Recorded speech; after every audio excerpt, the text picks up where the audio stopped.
تو بقول ہمارے ایک ساتھی کے انہوں نے ایک جگہ پر لکھا ہے کہ جس وقت اذان شروع ہوتی تھی مدینہ طیبہ میں اذان شروع ہوتی تھی تو اس کے شروع ہوتے ہی لوگ اپنی اپنی جگہوں سے جیسی جیسی جگہ پر ہیں اپنی اپنی جگہوں سے اس طرح نکلتے تھے، اللہ اکبر کی آواز سنتے ہی اس طرح نکلتے تھے جیسے پرندے کا پنجرا کھول دیا جائے اور کھٹ سے نکل جاتا ہے، ذرا بھی دیر نہیں کرتا ہے، ہر چیز سے جس چیز میں ہے فوراً نکل جاتے تھے۔ اور اگر مسجد کے اندر جا کے دیکھا جائے تو 100% مسلمان حاضر ہیں، جتنے بالغ مرد ہیں تندرست وہ سارے کے سارے موجود ہیں، اگر نابالغ بچے، عورتیں اور مریض معذور آدمی وہ بے شک گھر میں موجود۔ تو جس وقت اذان ہوتی تھی تو یوں سمجھو کہ جیسے پرندہ پنجرے سے نکلتا ہے، اس کے چھوٹنے کا وقت آ گیا ہے،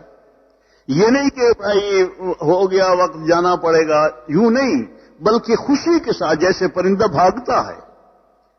پنجرے سے اور خوشی کے ساتھ کہ خدا کا شکر ہے جان چھوٹی نکلا ہوں، اس میں سے نکلا ہوں، اس لیے کہ یہ اپنی جگہ نہیں سمجھتا تھا، اس کو گھر کو اپنی جگہ نہیں سمجھتا تھا، دکان کو اپنی جگہ نہیں سمجھتا تھا، مل کو اپنی جگہ نہیں سمجھتا تھا، دفتر کو اپنی جگہ نہیں سمجھتا تھا، بلکہ سمجھتا تھا کہ میری جگہ مسجد ہے، اللہ کا گھر ہے، میں اللہ کا ہوں اور میرا گھر اللہ کا گھر ہے، میری جگہ وہ ہے۔ لیکن ضرورت کی بنا پر گھر میں آیا، ضرورت کی بنا پر دکان پہ آیا، ضرورت کی بنا پر مکان پہ آیا، میری اصل جگہ یہ نہیں ہے، بھائی یہاں بندھا ہوا تھا ایک ضرورت کے پیش نظر۔ ضرورت اس کو کہتے ہیں، ضرورت بھی سمجھنی چاہیے، ضرورت اس کو کہتے ہیں کہ جس کے کیے بغیر ضرر ہو، نقصان ہو۔ ضرورت کی جگہ پر بقدر ضرورت پیشاب روکنا، پیشاب ضرورت ہے، اس کو روکنا نہیں چاہیے، بے شک فوراً جس وقت ضرورت پڑے فوراً آنا چاہیے پیشاب کرنے کے لیے، لیکن پیشاب اندر جب گیا ہے پیشاب کر کے پھر وہی بیٹھے رہنا چاہیے بیت الخلا میں، وہی ڈیرا نہیں لگانا چاہیے، ڈیرا لگانے کی اجازت نہیں ہے، اخلاقاً بھی صحیح نہیں، ضرورت کے اعتبار سے بھی صحیح نہیں، پچھلے اور ضرورت مندوں کے اعتبار سے بھی صحیح نہیں، اور ویسے بھی غلط سی حرکت ہے کہ وہاں ڈیرا ہی لگایا جائے بیت الخلا کے اندر۔ تو یہ جیسے بیت الخلا ضرورت ہے، اسی طرح سے دکان جانا بھی ضرورت ہے، بیوی کے پاس جانا بھی ضرورت ہے، بچوں کے پاس جانا بھی ضرورت ہے، دفتر میں جانا بھی ضرورت ہے، بے شک ضرورت کے لیے جاؤ، اس لیے کہ اگر اس کو نہیں کریں گے تو ضرر ہوگا، اس سے نقصان ہوگا، لیکن ضرورت کی جگہ پر بقدر ضرورت جاؤ، بقدر ضرورت جاؤ اور باقی وقت اپنا پھر مسجد میں آ جاؤ۔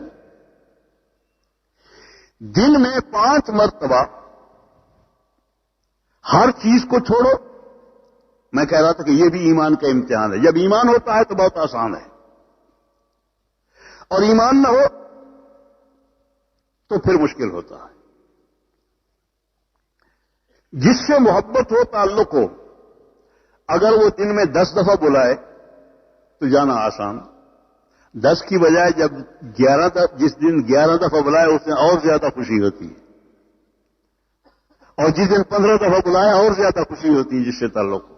جب اللہ جل جلالہ سے تعلق اور اس کے گھر سے تعلق ہوتا ہے تو یہ بلانے میں دقت نہیں پیش آتی، بلکہ خوشی ہوتی ہے کہ اللہ نے بلایا ہے مجھے، اللہ کا بلایا ہوا مہمان ہوں میں، بن بلایا مہمان بھی نہیں، بلایا ہوا مہمان ہوں، اور اللہ جل جلالہ نے اپنے نمائندے کے ذریعے سے حی علی الصلاح حی علی الفلاح کہہ کر بلایا ہے، واقعی عظیم اعزاز بھی ہے۔ تو یہ آیا ہے جن میں 5 دفعہ میں عرض کر رہا ہوں کہ سب چیزوں کو چھوڑ کے آنا، یہ بھی ایمان ہو تو تب آدمی کر سکتا ہے، اور مزید برآں اس سے بھی ایک مشکل کام اگلا ہے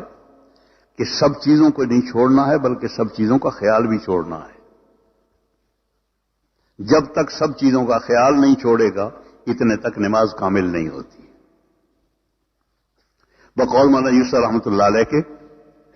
کہ نماز اس حالت کا نام ہے جس حال میں اللہ اکبر سے لے کے السلام علیکم تک درمیان میں اللہ کے علاوہ کسی کا دھیان نہ آئے۔ یہ کامل نماز ہے. اور یہ نہ سمجھو کہ یہ ناممکنات میں سے ہے، بالکل ممکنات میں سے نہیں، بلکہ یہ فرائض میں شامل ہے. فرائض میں، یہ فرائض میں ہے ہمارے.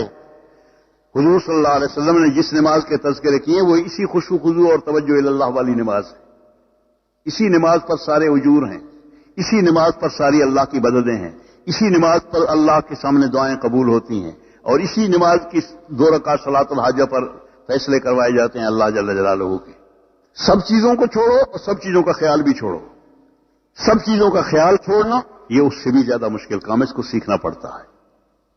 بہرحال یہ کر رہا تھا، نماز جو ہے ایمان کا امتحان بھی ہے اور ایمان کی تکمیل بھی اسی سے ہوتی ہے. پڑھ رہا ہے اللہ اکبر، صرف زبان سے کہنا نہیں ہے، دل بھی تصدیق کر رہا ہے کہ واقعی اللہ ہی بڑا ہے. یہ الہ بہت بڑے بڑے اور بنا رکھے ہیں اور اللہ اکبر کو زبان سے کہنے کی بات ہے. اگر کوئی اور بڑے بنا رکھے ہیں اور بڑے کسی اور کو سمجھتا ہے تو سیدھی بات ہے کہ جھوٹ بول رہا ہے اللہ کے سامنے کھڑے ہو کر. اللہ اکبر، اللہ ہی بڑا ہے، صرف وہی بڑا ہے. اسی کے ساتھ دوسری بات یہ بھی ہے بقول مولانا صلی اللہ علیہ وسلم کہ اللہ جل جلالہ نے اللہ اکبر ہمیں دیا ہے کہ اپنے چھوٹے ہونے کا یقین اور اللہ جل جلالہ کے بڑے ہونے کا یقین اپنے دل میں بٹھانے کے لیے. اللہ اکبر، اے اللہ تو بڑا ہے، میں چھوٹا ہوں، تو حیثیت والا ہے، میں بے حیثیت. اپنا بے حیثیت ہونا جب تک آدمی کے اندر، اللہ نے آدمی کو بڑا بنایا ہے، اس کائنات کا بڑا یہی ہے. ضمنی بات آ گئی ہے، واقعی آدمی ہی بڑا ہے، سب سے ساری کائنات کا بڑا یہی ہے. جس طرح آدمی کے بدن میں دل کی حیثیت ہے، پہلے میں نے عرض کی ہے، اسی طرح سے پوری کائنات میں انسان کی حیثیت ہے. جیسے دل کی حیثیت ہے کہ اگر وہ صحیح ہو تو سارا جسم صحیح ہوتا ہے، اسی طرح اگر آدمی صحیح ہو تو ساری کائنات صحیح چلتی ہے. اس کو بھی مرکزی حیثیت حاصل ہے. لیکن اللہ جل جلالہ اس کو بڑا بناتے ہیں اس وقت جب اپنے آپ کو چھوٹا سمجھے. جب تک یہ اپنے آپ کو بڑا سمجھتا رہتا ہے اللہ ایسی حیثیتیں عطا نہیں کرتا.